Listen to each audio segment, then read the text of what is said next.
Next, we move to Kalyana Karnataka, a land where devotion dances with folk spirit and philosophical thoughts flows in simple, soulful tone. Our respected speaker for this session is Dr. M.B. Katti, postdoctoral fellow, Institute of Kannada Studies, Gulbarga University, Kalburgi, a research dedicated to preserving and hidden gems of Karnataka's literary and musical heritage. Sir, the stage is yours. I welcome you. ಪ್ರೀತಿಯ ಸ್ವಾಗತ sir. ನಮ್ಮ ಭಾರತೀಯ ವಿದ್ಯಾಭವನದ ಶ್ರೀ ಪ್ರಕಾಶ್ ಕಾಮತ್ ಅವರು ಬಂದು ಇವರ ಬಗ್ಗೆ ವಿವರಣೆಯನ್ನ ನೀಡ್ತಾ ಇದ್ದಾರೆ. Ladies and gentlemen, it's my privilege to introduce Dr. M.B. Katti, an eminent scholar, author and educator. Born on 19th June 1979 in Vastari village, Yadrami Taluk, Dr. Katti pursued his education across Sindagi, Hubballi and Gulbarga University, where he earned his M.Ed in education, MA in Kannada with first division, MPhil, PhD and several gold medal diplomas in Ambedkar studies, Vachana studies and Sindapalli studies. He further qualified in KSET and UGC NET and was awarded the prestigious UGC Postdoctoral Fellowship. A prolific writer, Dr. Katti has authored acclaimed works such as Baddu Baraha, Sahaspandana, Chamuvege, Anuspandana, Aruda Panta, Parispandana and Vachana Kartiyaru. Several of his books including Kirtana Vaividya, Translation Principles and Experiments, Multidisciplinary Study of Cultural Texts and Vachana Sahit Sanchaya have been adopted as university texts.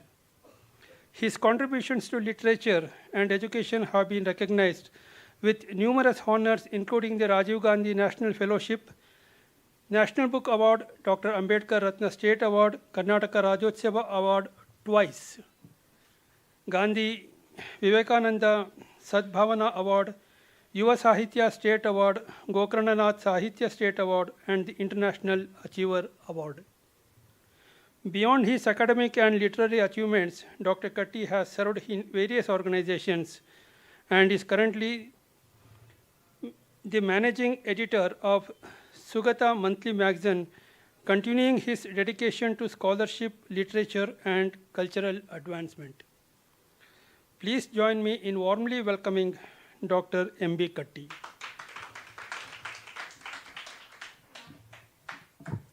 ಭಾರತೀಯ ವಿದ್ಯಾಭವನದ ಪರವಾಗಿ ತಮಗೆ ನಾವು ಸನ್ಮಾನವನ್ನ ಮಾಡ್ತಾ ಇದ್ದೀವಿ. ದಯಮಾಡಿ ಸ್ವೀಕರಿಸಿ.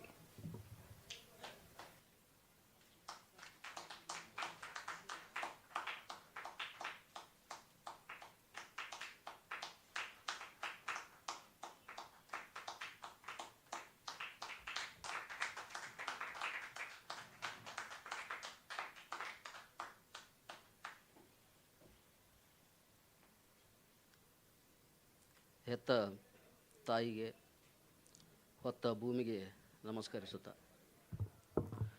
ನಮಸ್ಕರಿಸುತ್ತಾ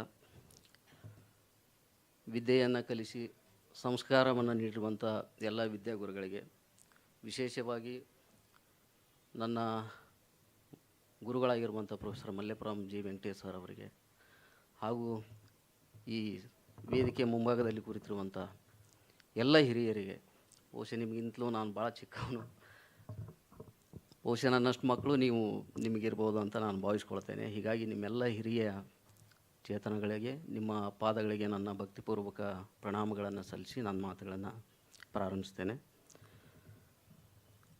ನನಗೆ ಕೊಟ್ಟಿರುವಂಥ ವಿಷಯ ಕಲ್ಯಾಣ ಕರ್ನಾಟಕದ ತತ್ವಪದಕಾರರು ಅಂತ. ಈಗಾಗಲೇ ಪ್ರೊಫೆಸರ್ ಮಲ್ಲೇಪುರಂ ಸರ್ ಅವರು ಕಿತ್ತೂರು ಕರ್ನಾಟಕದ ತತ್ವಪದಕಾರರ ಬಗ್ಗೆ ಮಾತನಾಡಿದ್ದಾರೆ. ಕಲ್ಯಾಣ ಕರ್ನಾಟಕದ ತತ್ವಪದಕಾರರ ಬಗ್ಗೆ ನಾನು ಮಾತನಾಡಬೇಕು. ಈ ಕಲ್ಯಾಣ ಕರ್ನಾಟಕ ಮತ್ತು ಕಿತ್ತೂರು ಕರ್ನಾಟಕ ಎರಡೂ ಸೇರಿ ಉತ್ತರ ಕರ್ನಾಟಕ ಅಂತ ಇತ್ತು. ಅದನ್ನು ನಮ್ಮ ಬೀದರ್, ಗುಲ್ಬರ್ಗ, ರಾಯಚೂರು, ಬಳ್ಳಾರಿ, ಕೊಪ್ಪಳ ಮತ್ತು ಯಾದಗಿರಿ ಈ ಜಿಲ್ಲೆಗಳು ಈಗ ಕಲ್ಯಾಣ ಕರ್ನಾಟಕ ಭಾಗಕ್ಕೆ ಸೇರಿವೆ. ಇನ್ನು ಹುಬ್ಬಳ್ಳಿ, ಧಾರವಾಡ, ಗೋಕಾಕು, ಬೆಳಗಾವಿ ಇವೆಲ್ಲ ಕಿತ್ತೂರು ಭಾಗಕ್ಕೆ ಸೇರಿವೆ. ನಮ್ಮದು ಕಲ್ಯಾಣ ಕರ್ನಾಟಕ ಆಗಿರಲಿಲ್ಲ ಮುಂಚೆ, ಇದು ಹೈದರಾಬಾದ್ ಕರ್ನಾಟಕ ಅಂತ ಕರೆಸ್ಕೊಳ್ತಾ ಇತ್ತು. ಸ್ವಾತಂತ್ರ್ಯ ಪೂರ್ವದಲ್ಲಿ ಇದು ನಮ್ಮನ್ನು ಹೈದರಾಬಾದ್ ನಿಜಾಮ್ ನಮ್ಮನ್ನು ಆಳಿರೋದ್ರಿಂದ, ಅವನ ಅಧೀನಕ್ಕೆ ನಾವು ಒಳಪಟ್ಟಿರೋದ್ರಿಂದ ಆ ಭಾಗವನ್ನು ಹೈದರಾಬಾದ್ ಕರ್ನಾಟಕ ಅಂತಲೇ ಅದು ಕರೆಸ್ಕೊಳ್ತಾ ಇತ್ತು. ಸ್ವಾತಂತ್ರ್ಯ 1948 ಆಗಸ್ಟ್ 15ರಂದು ಸ್ವಾತಂತ್ರ್ಯ ಸಿಕ್ಕಾಗ ನಾವಿನ್ನೂ ಸ್ವತಂತ್ರ ಆಗಿರಲಿಲ್ಲ, ನಾವಿನ್ನೂ ನಿಜಾಮನ ಅಧೀನದಲ್ಲೇ ಇದ್ವಿ. ಯಾವಾಗ ಸರ್ದಾರ್ ವಲ್ಲಭಭಾಯಿ ಪಟೇಲ್ ಅವರು ಪೊಲೀಸ್ ಕಾರ್ಯಾಚರಣೆ ಮುಖಾಂತರ ಆ ಪ್ರದೇಶವನ್ನು ನಿಜಾಮನಿಂದ ವಿಮೋಚನೆಗೊಳಿಸಿ ನಮ್ಮನ್ನು 1948 ಸೆಪ್ಟೆಂಬರ್ 17ರಂದು ಭಾರತ ದೇಶದಲ್ಲಿ ನಮ್ಮನ್ನು ವಿಲೀನ ಮಾಡಿಕೊಂಡ್ರು. ಆವಾಗ ನಮಗೆ ಕಲ್ಯಾಣ ಕರ್ನಾಟಕ, ಹೈದರಾಬಾದ್ ಕರ್ನಾಟಕ ಅಂತಲೇ ಹೆಸರಿತ್ತು. ಯಾವಾಗ ಸನ್ಮಾನ್ಯ ಶ್ರೀ ಯಡಿಯೂರಪ್ಪನವರು ಮುಖ್ಯಮಂತ್ರಿ ಆದರೂ ಆವಾಗ ನಮ್ಮ ಹೈದರಾಬಾದ್ ಕರ್ನಾಟಕ ಪ್ರದೇಶದ ಹೆಸರನ್ನು ಕಲ್ಯಾಣ ಕರ್ನಾಟಕ ಅಂಥೇಳಿ ನಾಮಕರಣ ಮಾಡಿ ಆಜ್ಞೆಯನ್ನು ಹೊರಡಿಸಿದ್ರು. ಆವಾಗಿನಿಂದ ಈಗ ಇದು ಕಲ್ಯಾಣ ಕರ್ನಾಟಕ ಅಂತ ಕರೆಸ್ಕೊಳ್ತಾ ಇದೆ.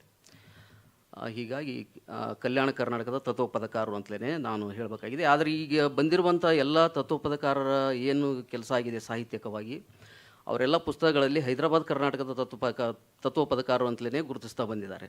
ಈಗ ನಾನು ಹೇಳುವಾಗ ಅಲ್ಲಲ್ಲಿ ತಪ್ಪಿ ಹೈದರಾಬಾದ್ ಕರ್ನಾಟಕ ತತ್ವಪದಕಾರ ಅಂದರೂ ಕೂಡ ನೀವು ಕಲ್ಯಾಣ ಕರ್ನಾಟಕ ತತ್ವಪದಕಾರ ಅಂತಲೇ ಅದನ್ನು ಭಾವಿಸಬೇಕಾಗಿ ತಮ್ಮಲ್ಲಿ ವಿನಂತಿಸ್ಕೊಳ್ತೇನೆ. ಬಹಳ ಮುಖ್ಯವಾಗಿ ಹೇಳಬೇಕು ಅಂತಂದರೆ, ಕಲ್ಯಾಣ ಕರ್ನಾಟಕ ಭಾಗ ಹಿಂದೆ ಹೈದರಾಬಾದ್ ಕರ್ನಾಟಕ ಆಗಿತ್ತು, ಅದನ್ನು ಹಿಂದುಳಿದ ಭಾಗ ಅಂತಲೇ ಕರಿತಿದ್ರು. ಈಗಲೂ ಹಿಂದುಳಿದ ಭಾಗನೇ ಅಂತ ಕರಿತಿದ್ದಾರೆ. ನಾವು ಕಲ್ಯಾಣ ಕರ್ನಾಟಕದ ಅಂತ ಹೆಸರು ಬದಲಾಯಿಸ್ಕೊಂಡ್ರು ಕೂಡ ಇನ್ನೂ ಹಿಂದುಳಿದ ಭಾಗ ಅಂತ. ಹಾಗೆ ನೋಡಿದರೆ ತುಂಬ ವೈಶಿಷ್ಟ್ಯಪೂರ್ಣವಾದಂಥ ಪ್ರದೇಶ ಕಲ್ಯಾಣ ಕರ್ನಾಟಕ. ಕನ್ನಡ ಸಾಹಿತ್ಯಕ್ಕೆ ಮೊಟ್ಟ ಮೊದಲ ಲಾಕ್ಷಣಿಕ ಗ್ರಂಥ ಕೊಟ್ಟದ್ದು ಕಲಬುರಗಿ ಕವಿರಾಜ ಮಾರ್ಗ. ಹಾಗೆಯೇ ವಚನ ಸಾಹಿತ್ಯದ ಆದ್ಯ ವಚನಕಾರ ಅಂತ ಜೇಡ್ರ ದಾಶ್ಮೆ ಅಂತ ಕರಿತೀವಿ, ಅವರು ಕಲಬುರಗಿಯವರೇ, ಸುರ್ಪುರ ತಾಲೂಕು ಮುದೇನೂರು ಅಂತ. ಸೊ ಕೀರ್ತನ ಸಾಹಿತ್ಯ ಹುಟ್ಟಿದ್ದು ಕಲ್ಯಾಣ ಕರ್ನಾಟಕದಲ್ಲಿ, ಸೂಫಿ ಸಾಹಿತ್ಯ ಹುಟ್ಟಿದ್ದು ಕಲ್ಯಾಣ ಕರ್ನಾಟಕದಲ್ಲಿ, ಕೀರ್ತನ ಸಾಹಿತ್ಯ, ತತ್ವಪದ ಹುಟ್ಟಿದ್ದು ಕೂಡ ಕಲ್ಯಾಣ ಕರ್ನಾಟಕದಲ್ಲಿ. ಸಾಹಿತ್ಯದ ಬಹುತೇಕ ಪ್ರಕಾರಗಳು ಹೆಚ್ಚು ಕಡಿಮೆ ಕಲ್ಯಾಣ ಕರ್ನಾಟಕದಲ್ಲೇ ಪ್ರಥಮ ಅನಿಸ್ಕೊಂಡ್ರೂ ಕೂಡ ಇತ್ತೀಚೆಗೆ ಮತ್ತೆ ಶಿವಕೋಟ್ಯಾಚಾರ್ಯ ಬರೆದಂಥ ವಡ್ಡಾರಾಧನೆ ಗ್ರಂಥ ಏನಂತ ಅದು ಬ್ರಾಜಿಷ್ಣು ಅಂತೇಳಿ ಆಗಿದೆ. ಅದು ಮೊದಲ ಗದ್ಯ ಕೃತಿ. ಅದು ರಚನೆ ಮಾಡಿದವರು ಬ್ರಾಜಿಷ್ಣು ಅಂತಾಗಿದೆ. ಬ್ರಾಜಿಷ್ಣು ಅಂದರೆ ಬೀದರ್ ಜಿಲ್ಲೆ ಹಳ್ಳಿ ಕೇಳಿದವನು ಅಂತ ಇತ್ತೀಚೆಗೆ ಸಂಶೋಧನೆ ಮುಖಾಂತರ ಗೊತ್ತಾಗ್ತಿದೆ.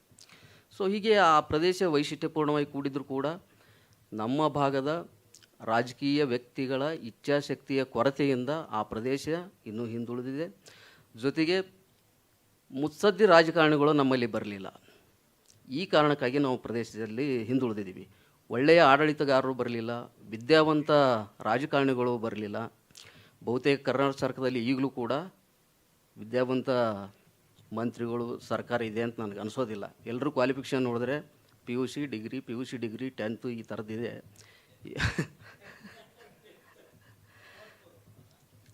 ಆಗಿದೆ ಸರ್, ಏನು ಮಾಡಲಿಕ್ಕಾಗಲ್ಲ. ಸೊ ಯಾವಾಗ ಈ ಥರದ ವ್ಯವಸ್ಥೆ ನಿರ್ಮಾಣವಾಗುತ್ತೋ ಆ ಸಂದರ್ಭದಲ್ಲಿ ಆ ಪ್ರದೇಶಗಳು ಹಿಂದುಳಿಲಿಕ್ಕೆ ಕಾರಣ ಆಗ್ತವೆ ಅಂತ ನನ್ನ ಭಾವನೆ. ಈ ಕಾರಣಕ್ಕಾಗಿ ನಾವು ಹಿಂದುಳಿದಿದ್ದೀವಿ ಅಂತ ಭಾವಿಸಿದ್ವಿ. ಈಗ ನಾವು ಹಿಂದುಳಿದೀವಿ ಅಂತ ನಾನು ಹೇಳ್ಕೊಳ್ಳೋದಿಲ್ಲ, ಯಾಕಂದರೆ ನಾನು ಕಲ್ಯಾಣ ಕರ್ನಾಟಕದಿಂದ ಬಂದಿದ್ದೀನಿ, ಕಲಬುರಗಿಯಿಂದ ಬಂದಿದ್ದೀನಿ ಅಂತ ಹೆಮ್ಮೆಯಿಂದ ಹೇಳ್ಕೊತಿದ್ದೀನಿ. ಅನೇಕ ಪ್ರಥಮಗಳಿಗೆ ನಾವು ಕಾರಣರಾಗಿದ್ದೀವಿ. ಜೊತೆಗೆ ಕಲಬುರಗಿ ಅಂತಂದರೆ ಈಗ ಕೆಂಪು ಬಾಳೆಹಣ್ಣಿಗೂ ಕೂಡ ನಾವು ಪ್ರಸಿದ್ಧಿ ಪಡೆದಿದ್ದೀವಿ, ತೊಗರಿಗೆ ನಾವು ಪ್ರಸಿದ್ಧಿ ಪಡೆದಿದ್ದೀವಿ. ಸೊ ಅನೇಕ ಅಂಶಗಳಲ್ಲಿ ನಾವು ಸ್ವಲ್ಪ ನಿಮ್ಮ ಜೊತೆಗೆ ಇದ್ದೀವಿ ಅಂಥೇಳಿ ಹೆಮ್ಮೆ ಪಡ್ತಾ ನಾನು ಕಲ್ಯಾಣ ಕರ್ನಾಟಕ ಪ್ರದೇಶದ ಪರಿಚಯ ಮಾಡಬೇಕಾಗಿತ್ತು. ಆ ಕಾರಣಕ್ಕಾಗಿ ಇಷ್ಟನ್ನು ಹೇಳಿದೆ. ಈಗ ಕಲ್ಯಾಣ ಕರ್ನಾಟಕದ ತತ್ವಪದಕಾರರ ಬಗ್ಗೆ ಮಾತನಾಡಬೇಕು. ಈ ಕಲ್ಯಾಣ ಕರ್ನಾಟಕದ ತತ್ವಪದಕಾರರ ಬಗ್ಗೆ ಮಾತನಾಡೋಕ್ಕಿಂತ ಮುಂಚೆ ಈ ತತ್ವಪದದ ಬಗ್ಗೆ ಒಂದಿಷ್ಟು ನಾನು ಆಗಲೇ ಮಲ್ಲೇಪುರಂ ಸರ್ ಹೇಳಿದ್ದಾರೆ, ಆದರೂ ನಾನು ಸಂಕ್ಷಿಪ್ತದಲ್ಲಿ ಅದನ್ನು ತಮ್ಮ ಮುಂದೆ ಇಡಲಿಕ್ಕೆ ಪ್ರಯತ್ನ ಮಾಡ್ತಾಯಿದ್ದೀನಿ. ಈ ತತ್ವ ಅನ್ನೋದಕ್ಕೆ ಸರ್ ಆಗಲೇ ಅರ್ಥ ಹೇಳಿದ್ದಾರೆ. ಆದರೆ ಈ ತತ್ವ ಅಂತಂದರೆ ಸಿದ್ಧಾಂತ, ಪರಮಾತ್ಮ, ನಿಜ ಸ್ಥಿತಿ ಅಂತೇಳಿ ಕೂಡ ಅರ್ಥ ಕೊಡ್ತದೆ ಇದು. ಆ ಕಾರಣಕ್ಕಾಗಿ ತತ್ವಜ್ಞಾನವನ್ನು ಬ್ರಹ್ಮಜ್ಞಾನ ಅಂಥೇಳಿ ಕೂಡ ಕರೆದಿದ್ದಾರೆ. ಪದ ಅನ್ನುವಂಥದ್ದು ಏನು ಹೇಳುತ್ತೆ ಅಂತಂದರೆ ಹಾಡು, ಹದಗೊಂಡ ಶಬ್ದ ಅಂತ ಇಲ್ಲಿ ಉಲ್ಲೇಖ ಆಗಿದೆ. ಸೊ ಹೀಗಾಗಿ ಪರಮಾತ್ಮನಿಗೆ ಸಂಬಂಧಿಸಿದ ಸಿದ್ಧಾಂತವನ್ನು ಹಾಡಿನ ಮೂಲಕ ಅಭಿವ್ಯಕ್ತಿಸುವ ಕ್ರಿಯೆಗೆ ತತ್ವಪದ ಅಂಥೇಳಿ ಇಲ್ಲಿ ವ್ಯಾಖ್ಯಾನವನ್ನು ಕೊಟ್ಟಿದ್ದಾರೆ. ಸೊ ಹೀಗಾಗಿ ತತ್ವಪದದಲ್ಲಿ ತತ್ವ ಮತ್ತು ಪದ ಇವೆರಡಕ್ಕೂ ಅರ್ಥಪೂರ್ಣವಾದಂಥ ಸಂಬಂಧ ಇದೆ ಅಂತ ತಿಳ್ಕೊಂಡು ಹೇಳಿದ್ದಾರೆ. ತತ್ವ ವಸ್ತುವಾದರೆ ಪದ ಅಭಿವ್ಯಕ್ತಿ ಅಂತ. ಈ ಅಭಿವ್ಯಕ್ತಿ ಮಾಧ್ಯಮದ ವಸ್ತು ಮತ್ತು ಅಭಿವ್ಯಕ್ತಿ ಇವೆರಡನ್ನು ಸಮನ್ವಯಗೊಳಿಸಿರುವುದೇ ತತ್ವಪದ ಅನ್ನುವಂಥ ವ್ಯಾಖ್ಯಾನವನ್ನು ಇಲ್ಲಿ ಹೇಳಿದ್ದಾರೆ. ಈ ತತ್ವಪದ ಹರ ಸಂಸ್ಕೃತಿಯನ್ನು ಹೇಳಿದರೆ, ಕೀರ್ತನೆಗಳನ್ನು ಹರಿ ಸಂಸ್ಕೃತಿ ಹೇಳಿದವು ಅಂತ ಇಲ್ಲಿ ಉಲ್ಲೇಖ ಆಗಿದೆ. ಈ ತತ್ವಪದಗಳಿಗೆ ಭಜನೆ ಪದಗಳಂತಲೂ ಕರಿತಿದ್ರು. ಈಗಲೂ ನಮ್ಮ ಕಡೆ ಭಜನೆ ಪದಗಳಂತಲೇ ಪ್ರಸಿದ್ಧಿ ಇದೆ. ನಮ್ಮ ಕಲ್ಯಾಣ ಕರ್ನಾಟಕದಲ್ಲಿ ಭಜನೆ ಮಾಡೋದೇ ತತ್ವಪದಗಳನ್ನೇ ಭಜನೆಗೆ ಬಳಸ್ಕೊಳ್ಳುವಂಥದ್ದು. ಸೊ ಹೀಗಾಗಿ ಇವು ಭಜನೆ ಪದಗಳಂತಲೂ ಕೂಡ ಪ್ರಸಿದ್ಧಿಯನ್ನು ಪಡೆದುಕೊಂಡಿವೆ.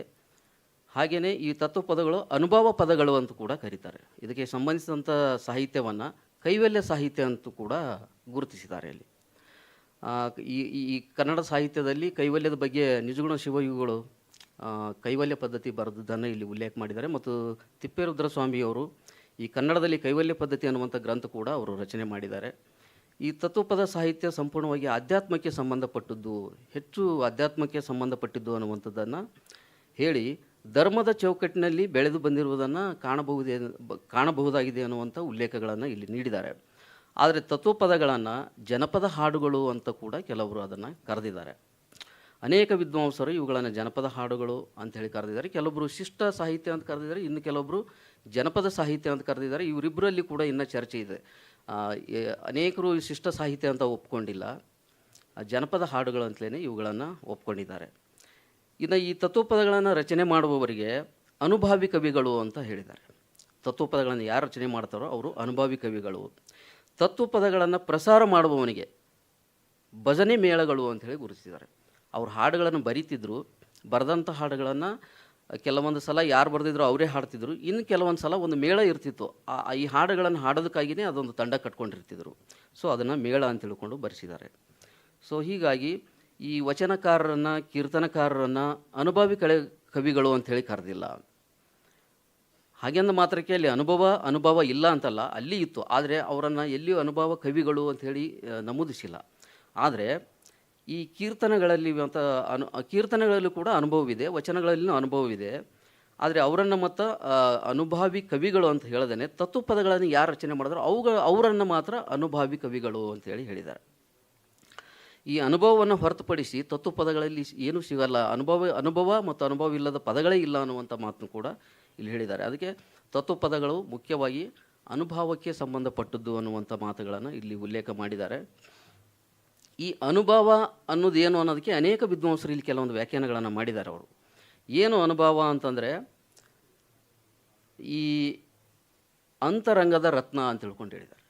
ಅಂತರಂಗದ ರತ್ನ ಅನುಭವವೆಂಬುದು ಆತ್ಮವಿದ್ಯೆ, ಅನುಭವ ಎಂಬುದು ನಿಜ ನಿವಾಸದಲ್ಲಿರುವುದು ಅಂಥೇಳಿ 12ನೇ ಶತಮಾನದ ವಚನಕಾರರು ಈ ಅನುಭವ ಪದದ ಅರ್ಥವನ್ನು ಅವರು ವಿಶ್ಲೇಷಣೆ ಮಾಡಿದ್ದಾರೆ. ಈ ಅನುಭವ ಅನ್ನುವಂಥದ್ದು ಅಂತಃಪ್ರಜ್ಞೆಯ ಮೂಲಕ ಬಂದ ಅನುಭವ.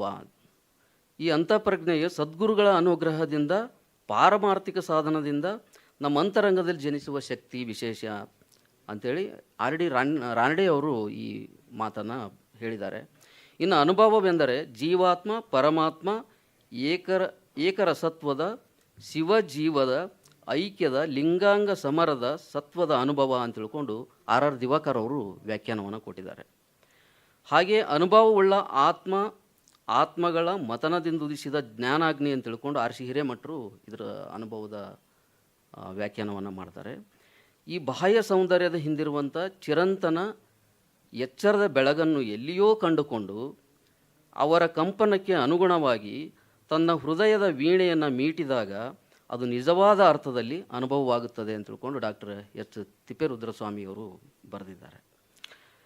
ಇನ್ನು ಅನುಭವ ವೇದ್ಯವಾಗಿರುವ ಎರಡಿಲ್ಲದ ಅವಿರಳ ಆನಂದಾನುಭವವನ್ನು ಈ ಕೇವಲ ಸ್ಥಿತಿಯನ್ನು ಪಡೆಯುವ ಈ ಎಲ್ಲ ಒಟ್ಟು ಮಾರ್ಗವನ್ನು ನಿಜಗುಣರು ಕೈವಲ್ಯ ಪದ್ಧತಿ ಅಂಥೇಳಿ ಅದನ್ನು ಗುರುತಿಸಿದ್ದಾರೆ. ಹೀಗಾಗಿ ಈ 12ನೇ ಶತಮಾನದ ಶಿವಶರಣರು ಕೂಡ ಅನುಭವವನ್ನು ಕುರಿತು ಅವರು ಬಹಳ ಸರಳವಾದಂಥ ವ್ಯಾಖ್ಯಾನಗಳನ್ನು ಕೊಟ್ಟಿದ್ದಾರೆ. ಅವರ ಪ್ರಕಾರ ಏನು ಅಂದ್ರೆ ಅನುಭವ ಅಂದರೆ ಏನು ಅಂತಂದರೆ ನೆಲದ ಮರೆಯ ನಿಧಾನದಂತೆ, ಶಿಶು ಕಂಡ ಕನಸಿನಂತೆ, ಮೂಕ ಮೆದ್ದ ಬೆಲ್ಲದಂತೆ, ಜೀವ ದೇವನಾಗುವ, ವ್ಯಕ್ತಿ ಶಕ್ತಿಯಾಗುವ, ನರಹರನಾಗುವ ಸಾಧ್ಯತೆಗೆ ಈ ಅನುಭವ ಕಾರಣವಾಗಿದೆ ಅಂತ ತಿಳ್ಕೊಂಡು ವಚನಕಾರರು ಉಲ್ಲೇಖ ಮಾಡಿದ್ದಾರೆ. ಸೊ ಹೀಗಾಗಿ ಈ ತತ್ವಪದಗಳು ಮತ್ತು ಅನುಭವ ಅಂದರೆ ಏನು ಅನ್ನುವಂಥದ್ದನ್ನು ನಾನು ನನಗೆ ದಕ್ಕಿದ ಮಾಹಿತಿಯಲ್ಲಿ ತಮ್ಮ ಮುಂದೆ ನಾನು ಹೇಳಿದ್ದೀನಿ. ಈಗ ನಾನು ಈ ತತ್ವಪದದ ವೈಶಿಷ್ಟ್ಯಗಳನ್ನು ಕುರಿತು ಹೇಳಬೇಕಾಗಿದೆ. ಈ ತತ್ವಪದದ ವೈಶಿಷ್ಟ್ಯ ಏನು ಅಂತಂದರೆ, ಆಗಲೇ ಮಲ್ಲೇಪುರಂ ಸರ್ ಹೇಳಿದ್ದಾರೆ. ಅವರು ಯಾವ್ಯಾವ ವಿಷಯಗಳನ್ನು ಹೇಳಿದಾರೋ ಅವುಗಳನ್ನು ಬಿಟ್ಟು ನಾನು ಮುಂದೆ ಹೋಗ್ತೀನಿ, ರಿಪೀಟ್ ಆಗಬಾರ್ದು ಅನ್ನೋ ಕಾರಣಕ್ಕಾಗಿ ನಾನು ಅವುಗಳನ್ನು ಬಿಡ್ತೀನಿ. ಗುರು ಪಂಥವನ್ನು ಹೇಳಿದರು ಅವರು, ಮತ್ತು ಗುರು ಮಾರ್ಗವನ್ನು ಕೂಡ ಅವ್ರು ಹೇಳಿದರು. ಆಮೇಲೆ ಅನೇಕ ಪಂಥಗಳ ಪ್ರಭಾವ ಇದ್ರ ಮೇಲೆ ಇದೆ ಅಂತ ಹೇಳಿದರು. ಅದು ನಾಥ ಆಗಿರ್ಬೋದು, ಬೌದ್ಧ, ಕಾಪಾಲಿಕ, ಶೈವ, ಶಾಕ್ತ, ದ್ವೈತ, ವೀರಶೈವ, ಆಮೇಲೆ ದ್ವೈತ ಮತ್ತು ವೈಷ್ಣವ ಭಕ್ತಿ ಪಂಥಗಳು, ಇವೆಲ್ಲವೂ ಕೂಡ ಇವುಗಳ ಮೇಲೆ ತತ್ವಪದಕಾರ ಮೇಲೆ ಪ್ರಭಾವ ಆಗಿರೋದ್ರಿಂದ ಈ ತತ್ವಪದಕ್ಕೆ ಜೀವಾಳ ಯಾವುದು ಮತ್ತು ಇದರ ಮೂಲ ಯಾವುದು ಅಂತ ಕಂಡುಕೊಳ್ಳೋಕ್ಕೆ ಕಷ್ಟ ಅನ್ನುವಂಥ ಮಾತುಗಳನ್ನು ಕೂಡ ಅವ್ರು ಹೇಳಿದ್ದಾರೆ. ಇನ್ನು ತತ್ವಪದಕಾರರಿಗೆ ಧರ್ಮದ, ಜಾತಿಯ, ಭಾಷೆಯ ಗಡಿಗಳಿಲ್ಲ. ನಾನು ತತ್ವಪದಕಾರರು ಹೇಳುವಾಗ ಅದನ್ನು ನಿಮಗೆ ಹೇಳ್ತೀನಿ, ಯಾರ್ಯಾರು ಯಾವ್ಯಾವ ಜಾತಿಗೆ ಸೇರಿದರು, ಯಾವ್ಯಾವ ಧರ್ಮಕ್ಕೆ ಸೇರಿದರು ಅನ್ನೋದನ್ನು ನಮ್ಮ ಮುಂದಿನ ಇದರಲ್ಲಿ ನಾನು ಹೇಳ್ತೀನಿ. ಆದರೆ ತತ್ವಪದಕಾರರಲ್ಲಿ ಲಿಂಗ ಅಸಮಾನತೆಗೆ ಸ್ಥಳವಿಲ್ಲ. ಅವರು ಯಾವತ್ತೂ ಲಿಂಗ ಭೇದ ಮಾಡಿರಲಿಲ್ಲ. ಆಮೇಲೆ ಬಹಳ ಗುಪ್ತವಾಗಿ ಇರಬಹುದಾದ ಸಾಧನೆಯಲ್ಲಿ ಹೆಣ್ಣು ಬಹಳ ಸಾರಿ ಮುದ್ರಿಕೆಯಾಗಿ ಬಳಕೆಗೊಂಡಂತಿದೆ ಅನ್ನುವಂಥ ಮಾತುಗಳನ್ನು ಕೂಡ ಅವರು ಹೇಳಿದ್ದಾರೆ. ಇಲ್ಲಿ ಹೆಣ್ಣು ಮೋಕ್ಷದ ಸಾಧನೆಯಲ್ಲಿ ಸಮಾನ ಅರ್ಹಳು ಅಂತ ತಿಳ್ಕೊಂಡು ಭಾವಿಸಿದ್ದಾರೆ ತತ್ವಪದಕಾರರು. ಇನ್ನು ತತ್ವಪದಕಾರರಿಗೆ ಸಂಸಾರ ನಿಷಿದ್ಧವಲ್ಲ ಅಂತ. ಎಲ್ಲ ತತ್ವಪದಕಾರರು ಸಂಸಾರಿಕರೇ ಆಗಿದ್ದರು. ಎಲ್ಲೋ ಕೆಲವೊಂದಿಷ್ಟು ಜನ ಸಂಸಾರಿಕರಾಗಿರಲಿಕ್ಕಿಲ್ಲ. ಬಹುತೇಕ ಜನ ತತ್ವಪದಕಾರರು ಸಂಸಾರದಲ್ಲಿ ಇದ್ದುಕೊಂಡೇ ತತ್ವಪದಗಳನ್ನು ರಚನೆ ಮಾಡಿದ್ದಾರೆ. ಆ ಸಂಸಾರದ ಒಳಗಿದ್ದುಕೊಂಡೇ ಪಾರಮಾರ್ಥವನ್ನು ಕಾಣುವಂಥ ಸಾಧನೆಯನ್ನು ಅವ್ರು ಮಾಡ್ಕೊಂಡು ಬಂದಿದ್ದಾರೆ. ಆಮೇಲೆ ಗುರುವಿನಿಂದ ದೀಕ್ಷಾ ಬದ್ಧರಾದ ಸಾಧಕರು ನಿರಂತರ ಸಾಧನೆಯಲ್ಲಿ ಇರ್ತಿದ್ರು ಅಂತ. ಅವರು ನಿಗದಿತ ಸಮಯದಲ್ಲಿ ಮತ್ತು ನಿಗದಿತ ಸ್ಥಳಗಳಲ್ಲಿ ಸೇರಿಕೊಂಡು ಈ ತತ್ವ ಚಿಂತನೆಯನ್ನು ಮಾಡ್ತಿದ್ರು ಅಂತ. ಅದು ಗುಡ್ಡ ಬೆಟ್ಟಗಳಾಗಿರ್ಬೋದು, ಅಥವಾ ಮಠ ಮಂದಿರಗಳಾಗಿರ್ಬೋದು, ಹಾಳು ಬಿದ್ದ ದೇವಾಲಯಗಳಾಗಿರ್ಬೋದು, ಅಥವಾ ಊರಲ್ಲಿರುವಂಥ ಯಾವುದೋ ಕಟ್ಟೆ ಆಗಿರ್ಬೋದು, ಯಾವುದೋ ಮರ ಆಗಿರ್ಬೋದು, ಈ ಥರದ ಸ್ಥಳಗಳಲ್ಲಿ ಅವರೆಲ್ಲ ಒಂದು ಕಡೆ ಸೇರಿಕೊಂಡು ತಮ್ಮ ಜಿಜ್ಞಾಸೆಯನ್ನು ಅಥವಾ ತಮ್ಮ ತತ್ವ ಚಿಂತನೆಗಳನ್ನು ಅಲ್ಲಿ ಮನಸ್ಕರು ಸೇರಿಕೊಂಡು ಮಾಡ್ತಿದ್ರು ಅನ್ನುವಂಥ ಮಾತನ್ನು, ಇಲ್ಲಾಂದರೆ ಅಮಾವಾಸ್ಯೆ, ಹುಣ್ಣಿಮೆ ಅಥವಾ ವಿಶೇಷ ಸಂದರ್ಭಗಳಲ್ಲಿ ಅವರೆಲ್ಲ ಸೇರ್ತಿದ್ರು ಅನ್ನುವಂಥ ಉಲ್ಲೇಖಗಳಿವೆ. ಇನ್ನು ಸಾವಿನ ಸಂದರ್ಭದಲ್ಲಿಯೂ ಕೂಡ ಅವರು ದೀಕ್ಷೆ ಪಡೆದಂಥ ಸಾಧಕರೆಲ್ಲ ಒಂದು ಕಡೆ ಸೇರ್ತಿದ್ರು ಅಂತ. ಈ ಸಾವಿನ ಸಂದರ್ಭದಲ್ಲಿ ಅವರು ಕುಲ, ಜಾತಿ ಯಾವುದನ್ನು ನೋಡ್ತಾ ಇರಲಿಲ್ಲ. ಸಾವನ್ನು ಅವರು ಶೋಕವಾಗಿ ಆಚರಿಸೋದಿಲ್ಲ. ಬದಲಾಗಿ ಒಂದೆಡೆ ಕುಳಿತು ತತ್ವ ಹಾಡ್ತಿದ್ರು. ಆ ಸಾವಿನ ಕುರಿತಾದಂಥ ತತ್ವವನ್ನು ಹಾಡ್ತಿದ್ರು ಅಂತ. ಉತ್ತರ ಕ್ರಿಯಾದಿಗಳಲ್ಲಿ ಎಲ್ಲರೂ ಭಾಗವಹಿಸ್ತಾ ಇದ್ರು ಅಂತ. ಗುರುಮಕ್ಕಳನ್ನು, ಅವರೇನು ಶಿಷ್ಯರಿದ್ದರು ಅವರೆಲ್ಲರೂ ಗುರುಗಳನ್ನು, ಆ ಸಾವಾದಂಥ ವ್ಯಕ್ತಿಯನ್ನು ಮುಟ್ಟಿ ನಮಸ್ಕಾರ ಮಾಡುವಂಥದ್ದಿತ್ತು. ಇನ್ನು ಜಾತ್ಯತೀತವಾಗಿ ಅವರಲ್ಲಿ ಸೇರ್ತಾ ಇದ್ದರು ಅನ್ನುವಂಥದ್ದು. ಇದು ಅದಾದ ನಂತರ ಆ ಸತ್ತಂಥ ವ್ಯಕ್ತಿಯ ಒಂದು, ನಾವು ಈ ತಿಥಿ ಅಂಥೇಳಿ ಮಾಡ್ತಿರ್ತೀವಿ ವರ್ಷಕ್ಕೊಮ್ಮೆ, ಆ ರೀತಿ ಇವರು ಕೂಡ ವರ್ಷಕ್ಕೊಮ್ಮೆ ಆ ಗುರುವಿನ ಸ್ಮರಣೆ ಮಾಡುವಂಥ ಸಲುವಾಗಿ ಇವರೆಲ್ಲರೂ ಸೇರಿಕೊಂಡು ಹಾಡುಗಳನ್ನು ಹಾಡ್ತಾ ಇದ್ದರು ಅನ್ನುವಂಥದ್ದು ಇಲ್ಲಿದೆ. ಆಮೇಲೆ ಇದೊಂದು ನಡೆನುಡಿ ಸಿದ್ಧಾಂತ ಪರಂಪರೆ ಅಂತ ಹೇಳ್ತೀವಿ. ಈ ತತ್ವಪದ ಅವರ ಸಾಧನೆಯ ಉತ್ಪನ್ನಗಳು ಮಾತ್ರ. ಮೊದಲು ನಡೆ, ಆನಂತರ ನುಡಿ. ಅವರು ನಡೀತಿದ್ರು, ಹಾಗೆಯೇ ನುಡಿತಿದ್ರು ಅಂತ. ಇದು ವಚನಕಾರರಲ್ಲಿಯೂ ಕಾಣ್ತೀವಿ ನಾವು, ನಡೆದಂತೆ ನುಡಿ ಅನ್ನುವಂಥದ್ದು. ಈ ಇಡೀ ಪರಂಪರೆ ವೈಯಕ್ತಿಕ ಮುಕ್ತಿ ಪಂಥಕ್ಕೆ ಇದು ಮುಖ್ಯವಾಗಿರಲಿಲ್ಲ. ಕುಟುಂಬ ಸಮೇತವಾಗಿ, ಇಂದ್ರಿಯ ಸಮೇತವಾಗಿ ಬಾಳುವ ಮನುಷ್ಯನ ಬಿಡುಗಡೆಯ ಮಾರ್ಗಕ್ಕಾಗಿ ಹಂಬಲಿಸುವಂಥ ಪಂಥ ಇದು ಆಗಿತ್ತು ಅಂತ. ಆಮೇಲೆ ಇದು ತತ್ವಪದಗಳು, ಈಗಾಗಲೇ ಸರ್ ಹೇಳಿದಾಗೆ ಅವರು ಸಂಗೀತದ ಬಗ್ಗೆ ಇಲ್ಲಿ ಹೇಳಿದ್ದಾರೆ. ಆ ವಿಷಯಗಳನ್ನು ನಾನು ಹೆಚ್ಚು ಲಂಬಿಸೋದಿಲ್ಲ. ತತ್ವಪದಗಳು ಸಂಗೀತ ರಚನೆಗಳು ಅಂತ. ಬಹುತೇಕ ತತ್ವಪದಗಳೆಲ್ಲ ಸಂಗೀತಕ್ಕೆ ಒಳಪಡಲಿಕ್ಕೇ ಬರೆದಂಥವುಗಳು. ಮತ್ತು ಅವರೇ ಬರೀತಿದ್ರು, ಅವರೇ ಹಾಡುಗಾರರು ಆಗಿದ್ದರು ಕೆಲವೊಂದಿಷ್ಟು ಜನ. ಇನ್ನು ಕೆಲವೊಂದಿಷ್ಟು ಜನ ಹಾಡುಗಾರರಾಗಿರಲಿಲ್ಲ, ಅದನ್ನು ಬೇರೆಯವರು ಹಾಡ್ತಾಯಿದ್ರು ಆ ಹಾಡುಗಳನ್ನು. ಹೀಗಾಗಿ ಇಲ್ಲಿ ತತ್ವಪದಗಳನ್ನು ಏಕತಾರಿಯ ಜೊತೆ ಹಾಡ್ತಿದ್ರು ಅಂತ. ಅದು ಏಕತಾರಿ ತಮಗೆಲ್ಲ ಗೊತ್ತಿದೆ ಅಂತ ತಿಳ್ಕೊಂಡು ಅದ್ರ ಬಗ್ಗೆ ವಿವರಣೆ ಕೊಡೋದಿಲ್ಲ. ಸಮೂಹದಲ್ಲಿ ಹಾಡುವಾಗ ಕಂಜರಿ ಅಥವಾ ದಮಡಿ ಇರ್ತಿತ್ತು. ಇವರಿಡಿದ್ರೆ ಸಾಕು ಈ ತತ್ವಪದ ಅನ್ನುವಂಥ ನದಿ ತುಂಬಿ ಹರಿತಿತ್ತು ಅಂತ ತಿಳ್ಕೊಂಡು ಹೇಳ್ತಿರ್ತಾರೆ. ಇತ್ತೀಚೆಗೆ ಈ ತತ್ವಪದಕ್ಕೆ ಏನು ಮಾಡ್ಲಿಕ್ಕೆ ಹಾರ್ಮೋನಿಯಂ ಬಳಸಲಿಕ್ಕಿರ್ತಾರೆ. ಹಾರ್ಮೋನಿಯಮ್ಮು, ತಬಲಾ ಮತ್ತು ಅನೇಕ ರೀತಿಯ ತಾಳವಾದ್ಯಗಳನ್ನು ಬಳಸಿ ಈ ತತ್ವಪದಗಳನ್ನು ಹಾಡುವುದನ್ನು ನಾವು ನೋಡ್ತಾ ಇದ್ದೀವಿ. ಈ ಅನೇಕ ಕಡೆಗಳಲ್ಲಿ ಇದು ಜಾನಪದ ಹಾಡುಗಳನ್ನಾಗಿ ಕೂಡ ಈಗ ಬಳಕೆ ಮಾಡಲಿಕ್ಕತ್ತಿದ್ದಾರೆ. ಇನ್ನು ಪ್ರತಿ ಹಾಡಿನಲ್ಲಿ ಪಲ್ಲವಿ ಇರ್ತಿತ್ತು, ಚರಣ ಇರ್ತಿತ್ತು, ಅನುಪಲ್ಲವಿ ಇರ್ತಿತ್ತು. ಮಲ್ಲೇಪುರಂ ಸರ್ ಈಗಾಗಲೇ ಅದನ್ನು ಹೇಳಿದ್ದಾರೆ. ಆಮೇಲೆ ಈ ತತ್ವ ಪದಗಳಲ್ಲಿ ಸಾಮಾನ್ಯವಾಗಿ ಕೊನೆಯ ಚರಣದಲ್ಲಿ ಅಂಕಿತ ಇರ್ತಿತ್ತು ಅಂತ ತಿಳ್ಕೊಂಡು ಹೇಳಿದ್ದಾರೆ. ಆ ಅಂಕಿತವನ್ನು ಕೂಡ ಅವರು ಆ ಊರಿನ ದೈವವನ್ನು ಅಥವಾ ಆ ಊರಿನ ಅವರು ಮನೆತನದ ದೇವರನ್ನು, ತಮಗಿಷ್ಟ ಬಂದ ದೇವರುಗಳನ್ನು ಅಥವಾ ತಮಗಿಷ್ಟ ಬಂದ ವ್ಯಕ್ತಿಯನ್ನು ಹೆಸರು ಸೇರಿಸ್ಕೊಂಡು ಅಂಕಿತವನ್ನು ಮಾಡಿಕೊಳ್ತಾ ಇದ್ರು ಅನ್ನುವಂಥದ್ದು. ಆಮೇಲೆ ಸಾಮಾನ್ಯವಾಗಿ ಎಲ್ಲ ತತ್ವಪದಗಳಿಗೆ ರಾಗ ನಿರ್ದೇಶನ ಇರ್ತಿತ್ತು, ಅದು ಸಂಗೀತನ ಇರ್ತಿತ್ತು. ಆಗಲೇ ತಾಳಗಳು ಮತ್ತು ರಾಗಗಳು ಕೂಡ ಮಲ್ಲೇಪುರಂ ಸರ್ ಅವರು ಹೇಳಿದ್ದಾರೆ ಈಗ ಇಲ್ಲಿ. ಸೊ ಈಗ ನಾನು ಈ ಕಲ್ಯಾಣ ಕರ್ನಾಟಕದ ತತ್ವಪದಕಾರರು ಯಾರ್ಯಾರು ಇದ್ದರು ಅನ್ನೋದನ್ನು ನಾನು ತಮಗೆ ಹೇಳ್ತೀನಿ. ಹೆಸರುಗಳು ತುಂಬ ಇವೆ, ಆದಷ್ಟು ನಾನು ಸಂಕ್ಷಿಪ್ತಗೊಳಿಸಿ ಹೆಸರುಗಳು ಮಾತ್ರ ಎಲ್ಲ ಹೇಳ್ತೀನಿ, ಅವ್ರ ಹಿನ್ನೆಲೆ ಮಾತ್ರ ಸ್ವಲ್ಪ ಸಂಕ್ಷಿಪ್ತಗೊಳಿಸಿ ಹೇಳ್ತೀನಿ. ಯಾಕಂದರೆ ಇದು ರೆಕಾರ್ಡಿಂಗ್ ಆಗ್ತಾ ಇರೋದ್ರಿಂದ ಎಲ್ಲ ತತ್ವಪದಕಾರ ಹೆಸರು ಅಲ್ಲಿ ಬರಲಿ ಅನ್ನೋ ಕಾರಣಕ್ಕಾಗಿ ನಾನು ಅವುಗಳನ್ನು ಬಳಸ್ತೀನಿ. ನಮ್ಮ ಕಲಬುರಗಿ ಜಿಲ್ಲೆಯಲ್ಲಿ ತತ್ವಪದಕಾರರು ಸಾಧ್ಯ ಆದಷ್ಟು ಮಟ್ಟಿಗೆ ಅಲ್ಲಿ ನಾನು ಅವರ ಅಂಕಿತ ಮತ್ತು ಜಾತಿಯನ್ನು ಹೇಳ್ತೀನಿ, ತಮ್ಮ ಗಮನಕ್ಕೆ ಬರಲಿ ಅನ್ನುವಂಥ ಕಾರಣಕ್ಕಾಗಿ. ಇನ್ನು ಕಾಲ ಅಂತೂ ಹೇಳೋಂಗಿಲ್ಲ, ಕಾಲ 16ರಿಂದ 20ನೇ ಶತಮಾನದವರೆಗೂ ಕೀರ್ತನಕಾರರಿರೋದ್ರಿಂದ ಸಮಯದ ಮಿತಿಯಲ್ಲಿ ಇಟ್ಕೊಂಡು ಅದೊಂದಿಷ್ಟು ಬಿಟ್ಟು ತಾವು ಹೇಳು ಅಂದರೆ ಅದನ್ನು ಕೂಡ ನಾನು ಹೇಳಬಲ್ಲೆ. ಈ ರಾಮಪುರದ ಬಕ್ಕಪ್ಪ ಅಂಥೇಳಿ ಕಲಬುರಗಿ ಜಿಲ್ಲೆಯ ತತ್ವಪದಕಾರರನ್ನು ನಾನು ಹೇಳ್ತೇನೆ. ಈತ ಶೈವ ಸಂಪ್ರದಾಯಸ್ಥನಾಗಿದ್ದ, ನಿಜ ಶರಣ ಅನ್ನುವಂಥ ಅಂಕಿತದಲ್ಲಿ ಬರೀತಾ ಇದ್ದ. ಕಡ್ಕೊಳ ಮಡಿವಾಳಪ್ಪನವರು, ಇವರು ಕಡ್ಕೊಳ ಊರಿನವರು, ಜೇವರ್ಗಿ ತಾಲೂಕು, ಈಗ ಅದು ಯಡ್ರಾಮಿ ತಾಲೂಕಾಗಿದೆ. ಅವರು ಶೈವ ಸಂಪ್ರದಾಯಸ್ಥರು. ಮಹಾಂತೇಶಿ ಅನ್ನುವಂಥ ಅಂಕಿತದಲ್ಲಿ ಬರೀತಿದ್ರು. 500 ಕರಿಬಸವಾಚಾರ್ಯ ಅಂತ ಹೇಳಿದರು. ಅವರು ಘನಮಠೇಶಿ ಅಂಥೇಳಿ ಬರೀತಾ ಇದ್ದರು ಅಂಕಿತವನ್ನು ಇಟ್ಕೊಂಡು. ಆಮೇಲೆ ಕೈನೂರು ಕೃಷ್ಣಪ್ಪ, ಇವರು ಬ್ರಾಹ್ಮಣರಾಗಿದ್ದರು, ಇವರು ಮಹಾಗುರು ಮಡಿವಾಳ ಅಂಥೇಳಿ ಅಂಕಿತ ಇಟ್ಕೊಂಡು ಬರೀತಾ ಇದ್ದರು. ಕಡ್ಲೇವಾಡ ಸಿದ್ದಪ್ಪ, ಆಮೇಲೆ ಚೆನ್ನೂರು ಜಲಾಲ್ ಸಾಬ್, ಈತ ಮುಸ್ಲಿಮ್ನಾಗಿದ್ದ. ಅಂಬುಲ್ಗಿ ಜಗದೇವಪ್ಪ, ಈತ ಶೈವನಾಗಿದ್ದ. ಕಾರಬಾಸಿಗಿ ರೇವಣ ಸಿದ್ದಪ್ಪ, ಈತ ಶೈವನಾಗಿದ್ದ. ಶಿರಗಾಪುರದ ಬಂಡೆಪ್ಪ, ದಿಕ್ಸಂಜಿ ಸಿದ್ದರಾಮ್ ಪಾಟೀಲ್, ಜಂಬಗಿ ಶರಣ, ಈತ ದಲಿತನಾಗಿದ್ದ. ಆಮೇಲೆ ಕಲಕಂಬಾದ ಅನಂತಯ್ಯ, LBK ಅಲ್ದಾಳು, ಹರಸೂರು ಅಣವೀರಣಪ್ಪ, ವೀರಾಪುರ ಚನ್ನಮಲ್ಲೇಶ್ವರ ಸ್ವಾಮಿ, ಗುರುವರಣ್ಯ ಶರಣ.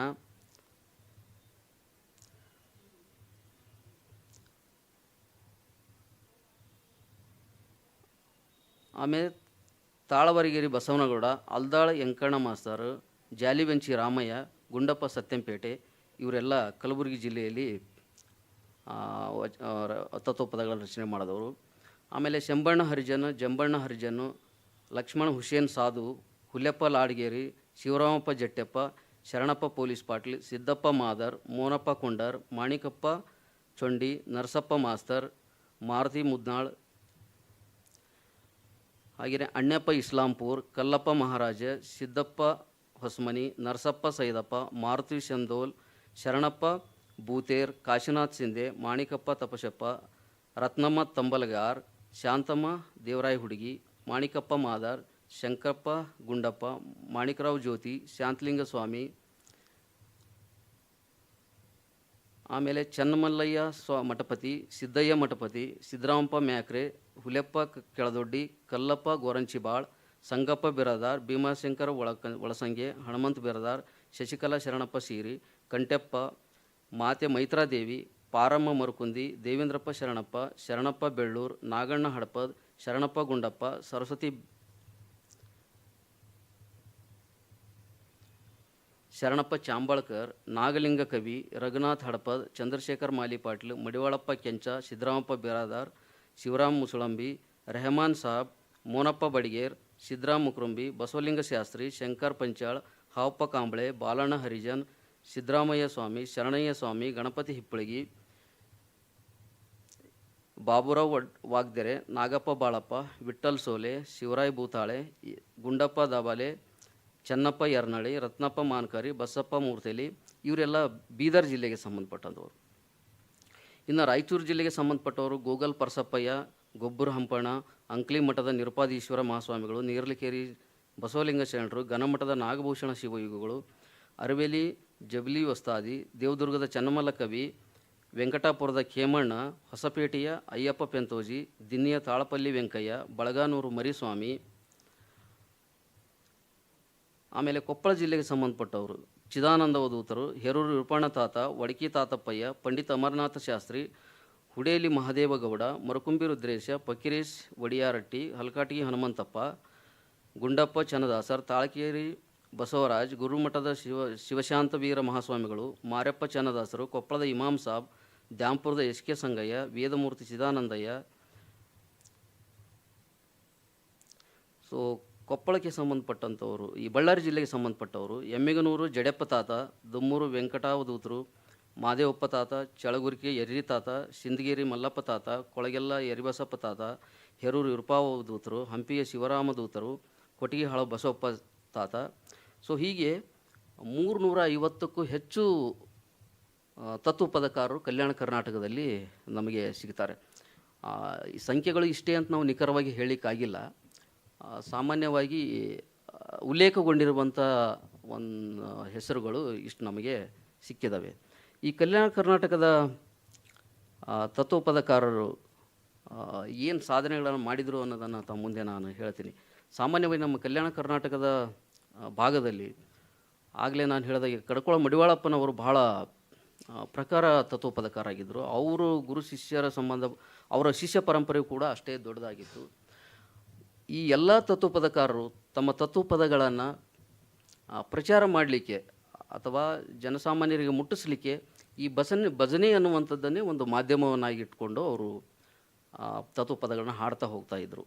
ಅದಕ್ಕೆ ಈ ತತ್ವಪದಗಳಿಗೆ ಭಜನೆ ಹಾಡುಗಳಂತಲೇ ನಾವು ಕರ್ಕೊಂಡು ಬಂದಿದ್ವಿ. ನಮ್ಮ ಭಾಗದಲ್ಲಿ, ಈಗ ಕಲ್ಯಾಣ ಕರ್ನಾಟಕ ಭಾಗದಲ್ಲಿ ನೀವು ಕಲಬುರಗಿಯಲ್ಲಿ ಬಂದು ಕೇಳಿದ್ರೆ ಅಲ್ಲಿ ಈಗಲೂ ಕೂಡ ತತ್ವಪದ ಅಂತ ಕರೆಯೋದಿಲ್ಲ, ಭಜನೆ ಪದಗಳು ಅಂತಲೇ ಕರೀತಾರೆ. ಮತ್ತು ಕಡ್ಕೊಳ ಮಡಿವಾಳಪ್ಪ, ಕೈನೂರು ಕೃಷ್ಣಪ್ಪ ಅವ್ರ ಹೆಸರು ಹೇಳ್ಕೊಂಡೇ ಪದಗಳನ್ನು ಹಾಡ್ತಾರೆ, ಬಟ್ ಭಜನೆ ಪದಗಳಂತ ಕರೀತಾರೆ. ಈ ಭಜನೆ ಹಾಡುಗಳು ಗ್ರಾಮಾಂತರ ಪ್ರದೇಶದಲ್ಲಿ ಹೆಚ್ಚು ಪ್ರಚಾರದಲ್ಲಿರುವಂಥವು. ಇವು ಭಜನಾ ಮಂಡಳಿಗಳು ಊರುಗಳಲ್ಲಿ ನಾವು ನೋಡ್ತೀವಿ. ಈ ಶ್ರಾವಣ ಮಾಸ ಆಗಿರ್ಬೋದು ಅಥವಾ ಬೇರೆ ಬೇರೆ ಸಂದರ್ಭಗಳಲ್ಲಿ, ಆಯಾ ಊರಿನ ಜಾತ್ರೆ ಸಂದರ್ಭಗಳಲ್ಲಿ ಅಥವಾ ಆ ಊರಿನ ರಥೋತ್ಸವ ಸಂದರ್ಭಗಳಲ್ಲಿ ಇಂಥ ಹಾಡುಗಳನ್ನು ಹಾಡ್ತಾಯಿದ್ರು. ರಾತ್ರಿ 8ರಿಂದ 11 ಗಂಟೆ ಅವಧಿ ಒಳಗೆ ಈ ಹೆಚ್ಚು ಭಜನೆಗಳನ್ನು ನಡೀತಿದ್ವು ಅನ್ನುವಂಥದ್ದನ್ನು ಹೇಳ್ತೀವಿ. ಈ ಪ್ರಾರ್ಥನೆಯ ಗುಂಪಿನಲ್ಲಿ ಜಾತಿ ಜಂಜಡಗಳು, ಬಡವ ಬಲ್ಲಿದ ಅನ್ನುವಂಥ ಭೇದ ಭಾವಗಳು ಯಾರೂ ಇರ್ತಿಲ್ಲ. ಎಲ್ಲರೂ ಸೇರಿ ಈ ಭಜನೆಯನ್ನು ಮಾಡ್ತಾಯಿದ್ರು, ಆ ಊರಿನ ಜನರೆಲ್ಲ ಸೇರಿಕೊಂಡು. ಸೊ ಇಲ್ಲಿ ಈ ಭಜನೆಯಲ್ಲಿ ಗಂಡು ಮಕ್ಕಳಲ್ಲದೆ ಹೆಣ್ಣು ಮಕ್ಕಳು ಕೂಡ ಭಾಗವಹಿಸ್ತಾಯಿದ್ರು. ಗಂಡು ಹೆಣ್ಣು ಇಬ್ಬರು ಸೇರಿನೇ ಈ ಭಜನೆಯನ್ನು ಹಾಡ್ತಾಯಿದ್ರು. ಈ ಭಜನೆ ಹಾಡುಗಳನ್ನು ಅನುಭವ ಸಾಹಿತ್ಯದ ಒಂದು ಪ್ರಕಾರ ಅಂತ ತಿಳ್ಕೊಂಡ್ಲೇ ಬಂದದ್ದು. ಹಾಗೆ ಇದರಲ್ಲಿ ದಾಸರ ಹಾಡುಗಳನ್ನು ಕೂಡ ಅವರು ಹಾಡ್ತಾಯಿದ್ರು. ಆಮೇಲೆ ಬಹಳ ಮುಖ್ಯವಾಗಿ ಏನು ಅಂತಂದರೆ, ಈ ಭಜನಾ ಪದದ ಹಾಡುಗಳಲ್ಲಿ ಈ ಬದುಕಿನ ತಾತ್ವಿಕ ಚರ್ಚೆ ನಡೀತಾ ಇತ್ತು. ಈ ದೇಹ ಮತ್ತು ಈ ಸಂಸಾರ ಈ ಕ್ಷಣಿಕವಾದವು ಅನ್ನುವಂಥ ತಾತ್ವಿಕ ಚರ್ಚೆಗಳಲ್ಲಿ ತತ್ವಪದಗಳನ್ನು ಭಾಳ ಮುಖ್ಯವಾಗಿ ಹಾಡ್ತಾಯಿದ್ರು. ಕಲ್ಯಾಣ ಕರ್ನಾಟಕದ ಭಾಗ್ಯಗಳಲ್ಲಿ ಭಜನೆಗಳನ್ನು 2 ಪ್ರಕಾರಗಳಾಗಿ ವಿಂಗಡಿಸ್ತಾರೆ. ಒಂದು ಶಿವಭಜನೆ ಅಂಥೇಳಿ, ಎರಡನೇದು ಪಾರಿಜಾತ ಭಜನೆ ಅಂತ. ಈ ಶಿವಭಜನೆ ಅನ್ನುವಂಥದ್ದು ಸಾಮಾನ್ಯವಾಗಿ ಎಲ್ಲರೂ ಹಾಡ್ತಾಯಿದ್ರು, ಹೆಣ್ಣು ಗಂಡು ಸೇರಿ ಎಲ್ಲರೂ ಹಾಡುವಂಥದ್ದು. ಈ ಪಾರಿಜಾತ ಭಜನೆ ಅನ್ನುವಂಥದ್ದು ದಲಿತ ವರ್ಗಕ್ಕೆ ಸಂಬಂಧಪಟ್ಟವ್ರು ಹಾಡ್ತಾ ಇರ್ತಿದ್ರು. ಹೆಚ್ಚಾನೆಚ್ಚು ಇದು ಕೆಳವರ್ಗದ ಕೇರಿಗಳಲ್ಲಿ ಪಾರಿಜಾತ ಅನ್ನುವಂಥದ್ದು ನಡೀತಿತ್ತು. ಈ ಭಜನೆಯಲ್ಲಿ, ಶಿವಭಜನೆಯಲ್ಲಿ 50-60 ಜನಗಳವರೆಗೂ ಸೇರ್ತಾಯಿದ್ರು. ಅಲ್ಲಿ ಪೇಟಿ, ತಾಳು, ಜಾಗಟೆ, ಪಿಟೀಲು, ಡೋಲಕ್, ದಗ್ಗ, ತಬಲಾ, ದಮಡಿ ಹೀಗೆ ನಾನಾ ವಾದ್ಯಗಳನ್ನು ಬಳಕೆ ಮಾಡ್ತಾಯಿದ್ರು. ಈ ಪಾರಿಜಾತ ಭಜನೆಯಲ್ಲಿ ಕಾಲ್ಪೇಟೆ ಅಂತಿರ್ತಿತ್ತು, ಅಂದರೆ ಕಾಲಿಂದ ಇದು ಮಾಡಿ ನುಡಿಸುವಂಥದ್ದು. ಆಮೇಲೆ ಗುಂಡು ತಾಳುಗಳು ಇರ್ತಿದ್ವು, ದಮಡಿ ಇರ್ತಿತ್ತು, ದಗ್ಗ ಇರ್ತಿತ್ತು, ತಬಲ ಇರ್ತಿತ್ತು. ಇವು ಮುಖ್ಯವಾಗಿ ಇಲ್ಲಿ ಕಾಣ್ತಾ ಇದ್ದೀವಿ. ಆಮೇಲೆ ಈ ಶಿವಭಜನೆಯ ಎಲ್ಲ ನಮೂನೆ ಹಾಡುಗಳಂದರೆ ಈ ಸ್ವರವಚನ, ತತ್ವಪದ, ದಾಸರ ಪದ ಮತ್ತು ಉಳಿದ ಭಜನಾ ಹಾಡುಗಳನ್ನು ಬಳಸ್ತಾಯಿದ್ರು. ಪಾರಿಜಾತದ ಭಜನೆ ಹಾಡುಗಳಲ್ಲಿ ಒಂದು ಪ್ರಕಾರವಾದಂಥ ತತ್ವಪದಗಳನ್ನು ಮಾತ್ರ ಅವರು ಬಳಸ್ತಾಯಿದ್ರು ಅನ್ನುವಂಥದ್ದನ್ನು ಇಲ್ಲಿ ಹೇಳಿದ್ದಾರೆ. ಈ ತತ್ವಪದಗಳನ್ನು ಹಾಡಲಿಕ್ಕೆ ಜೊತೆಯಾಗಿ ಏಕ್ತಾರಿ, ಆಗಲೇ ಹೇಳಿದೆ ನಾನು, ಏಕ್ತಾರಿಯನ್ನು ಬಳಸ್ತಾಯಿದ್ರು. ಆ ಏಕ್ತಾರಿ ಜೊತೆಗೆ ತಂಬೂರಿಗಳನ್ನು ಕೂಡ ಬಳಸಿ ಹಾಡುವಂಥದ್ದು ಇಲ್ಲಿ ನಾವು ಕೇಳ್ತಿದ್ದೀವಿ. ಈ ಭಜನೆಗಳಲ್ಲಿ ಕೂಡ ಅವರು 3 ಪ್ರಕಾರಗಳನ್ನು ಮಾಡಿದ್ದಾರೆ. ಒಂದು ಸಂಸಾರಿಗಳು, ಒಂದು ಸಂಸಾರದಿಂದ ವಿಮುಖರಾದವರು, 3 ಬ್ರಹ್ಮಚಾರಿ ಶಿವಯೋಗಿಗಳು ಭಜನೆ ಹಾಡುವಂಥವ್ರು, ಈ ಭಜನೆ ಮೇಳಗಳು. ಈ ಸಂಸಾರಿಗಳು ಅಂತಂದರೆ ಇವರು ದೊಡ್ಡ ಗುಂಪು, ಸಂಸಾರಿಗಳದ್ದು ದೊಡ್ಡ ಗುಂಪು. ಇವರು ಸಂಸಾರಸ್ಥರಾಗಿದ್ದುಕೊಂಡೇ ತಮ್ಮ ಪ್ರತಿಭೆಯಿಂದ ತತ್ವಪದಗಳನ್ನು ರಚನೆ ಮಾಡಿ ಅವುಗಳನ್ನು ಹಾಡ್ತಾ ಇರುವಂಥದ್ದು. ತಮ್ಮ ಸುಮಧುರ ಕಂಠದಿಂದ ಹಾಡುಗಳನ್ನು ಹಾಡ್ತಾ ಜೊತೆಗೆ ತಮ್ಮ ಕುಟುಂಬದ ಜೊತೆಗೆ ಕಾಲವನ್ನು ಕಳೀತಾಯಿದ್ರು. ಹೆಂಡರು ಮಕ್ಕಳು ಅಂತ ತಿಳ್ಕೊಂಡು ಆ ಕುಟುಂಬದಲ್ಲಿ ಇದ್ದುಕೊಂಡು ಈ ರೀತಿಯಾದಂಥ ಭಜನೆಗಳನ್ನು ಹಾಡಿಕೊಂಡು ದಿನನಿತ್ಯದ ಕಾರ್ಯಗಳನ್ನು ಮಾಡಿಕೊಂಡು ಅವರು ಬದುಕ್ತಾ ಇರುವಂಥದ್ದು. ಇಲ್ಲಿ ಸಂಸಾರದಿಂದ ವಿಮುಖರಾದವರು ಅಂತಂದರೆ ಇವರು ತಮ್ಮ ವಿಶೇಷ ಇರುವಿಕೆಯಿಂದಾಗಿ, ಹಾಡುಗಳ ರಚನೆಯಿಂದಾಗಿ ಭಜನಾಕಾರರಲ್ಲಿ ಗಮನ ಸೆಳೆಯುತ್ತಾರೆ ಅಂತ ಹೇಳಿದೆ. ಇವರು ಹೆಚ್ಚಾಗಿ ಅನಕ್ಷರಸ್ಥರು, ಬಡವರು, ಬಹುಮುಖ ಪ್ರತಿಭಾವಂತರಾದ ಇವರು ಮುಖ್ಯ ಲಕ್ಷಣವೆಂದರೆ ಉತ್ತಮ ಕವಿಗಳು ಮತ್ತು ಹಾಡುಗಾರರು. ಆದರೆ ಏನು ಅಂದರೆ ಇವರು ಅಲೌಕಿಕ ಸೆಳೆತದ ಒಂದು ವ್ಯಾಮೋಹಕ್ಕೊಳಗಾಗಿದ್ದರು ಅಂತ. ಇವರು ಅದು ಯಾಕಾಗಿದ್ದರು ಅಂತ ಅನ್ನೋದಕ್ಕೆ ಅವರು ಇದು ಕಾರಣಗಳನ್ನು ಕೊಡ್ತಾರೆ.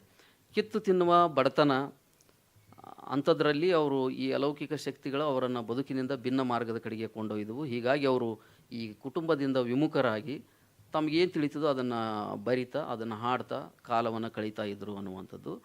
ಇವರು ಭಾಳ ನಿರ್ಲಕ್ಷ್ಯಕ್ಕೂ ಕೂಡ ಒಳಗಾಗಿದ್ದರು ಅನ್ನುವಂಥ ಮಾತುಗಳು ಇಲ್ಲಿದೆ. ಇನ್ನು ಬ್ರಹ್ಮಚಾರಿ ಶಿವಯೋಗಿಗಳು ಅಂತಿದೆ. ಬ್ರಹ್ಮಚಾರಿ ಶಿವಯೋಗಿಗಳು ಅಂದರೆ ಇವರು ಸನ್ಯಾಸಿ ಜೀವನ ನಡೆಸುವವರಾಗಿದ್ದರು ಮತ್ತು ಶಿಕ್ಷಣ, ಮಠದ ಅಧಿಕಾರ, ಒಂದಿಷ್ಟು ಸಂಪತ್ತು ಹೊಂದಿರ್ತಾ ಇದ್ದರು ಅನ್ನುವಂಥದ್ದಿದೆ. ಇವರು ಇಂಥ ಗುಂಪಿಗೆ ಸೇರಿದವರು. ಇದರಲ್ಲಿ ಆಧ್ಯಾತ್ಮಿಕ ಸೆಳೆತ, ಧಾರ್ಮಿಕ ಒಲವು, ಪ್ರಾರ್ಥನಾ ಮನೋಭಾವ ಇಂಥ ಅಂಶಗಳು ಇವರಲ್ಲಿ ಹೆಚ್ಚು ಕಂಡುಬರೋದನ್ನು ನೋಡ್ತೀವಿ. ಇದಕ್ಕೆ ಈ ಶರಣರ ಅನ್ವಯಗಳಾದವರು ಈ ಗುಂಪಿನ ಜೊತೆ ಸೇರಿಕೊಂಡು ಭಜನೆಗಳನ್ನು ಮಾಡ್ತಾಯಿದ್ರು ಅನ್ನುವಂಥದ್ದು. ಅದಕ್ಕೆ ಕೊಡೇಕಲ್ ಬಸವಣ್ಣನವರು, ಅವ್ರ ಮಗ ರಾಚಪ್ಪಯ್ಯನವರು, ಶಿಷ್ಯ ಮಂಟೇಸ್ವಾಮಿಯವರು ಇಂಥವರು ಈ ಒಂದು ಗುಂಪಿಗೆ ಸೇರಿದವರಾಗಿದ್ದರು ಅನ್ನುವಂಥದ್ದನ್ನು ಹೇಳಲಾಗಿದೆ. ಇನ್ನು ಕಲ್ಯಾಣ ಕರ್ನಾಟಕ ಭಾಗದಲ್ಲಿ ಈ ತತ್ವಪದ ಪರಂಪರೆಯನ್ನು ಹೆಚ್ಚು ಬಳಸಿ, ಅದನ್ನು ಬೆಳೆಸಿ ಜನರಲ್ಲಿ ಒಂದು ರೀತಿಯಾದಂಥ ಹೊಸತನವನ್ನು ಕಾಣಲಿಕ್ಕೆ ಮತ್ತು ಜನರಿಗೆ ಒಂದು ತಮ್ಮಿಂದ ಏನಾದರೂ ಒಂದು ಒಳ್ಳೆಯದನ್ನು ಮಾಡಲಿಕ್ಕೆ ಹೆಚ್ಚು ಶ್ರಮಿಸಿದವರು ಅಂತಂದರೆ ಕಡ್ಕೊಳ ಮಡಿವಾಳಪ್ಪನವರು. ಅನೇಕ ಚಳವಳಿಗಳೇ ನಡೆದು ಹೋಗ್ತವೆ. ಈ ತತ್ವಪದ ಕಾರಣದಿಂದಾಗಿ ಆ ಭಾಗದಲ್ಲಿ ಒಂದಿಷ್ಟು ಚಳವಳಿಗಳು ಪ್ರಾರಂಭ ಆಗ್ತವೆ. ಅದಕ್ಕೆ ಅನುಭವಿಗಳ ಚಳವಳಿ ಅಂತ ಹೆಸರು ಕೊಡ್ತಾರೆ ಅವರು, ಅನುಭವಿಗಳ ಚಳವಳಿಗಳು ಅಂತ. ಈ ಸಂಸಾರ ಜೀವನ ಸಾಗಿಸುವಲ್ಲಿ ಮನುಷ್ಯ ಎಷ್ಟು ಪ್ರಾಮಾಣಿಕವಾಗಿರಬೇಕು ಅನ್ನೋದನ್ನು ಈ ತತ್ವಪದಕಾರರು ಹೇಳಿದ್ರು ಅಂತ ತಿಳ್ಕೊಂಡು ಇಲ್ಲಿ ಉಲ್ಲೇಖ ಆಗಿದೆ.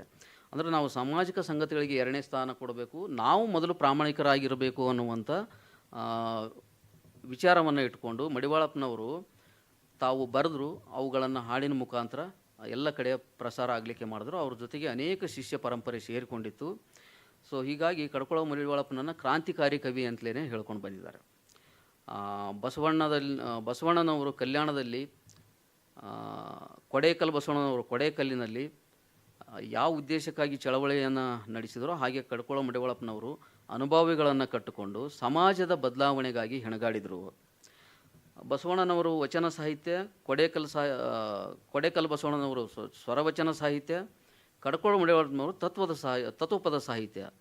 ಈ 3 ಜನ 3 ಬಗೆಯ ಸಾಹಿತ್ಯವನ್ನು ಇಟ್ಟುಕೊಂಡು ಚಳವಳಿಗಳನ್ನು, ಕ್ರಾಂತಿಯನ್ನು ಮಾಡಿದರು ಅನ್ನುವಂಥದ್ದು ಇಲ್ಲಿ ಉಲ್ಲೇಖ ಆಗಿದೆ.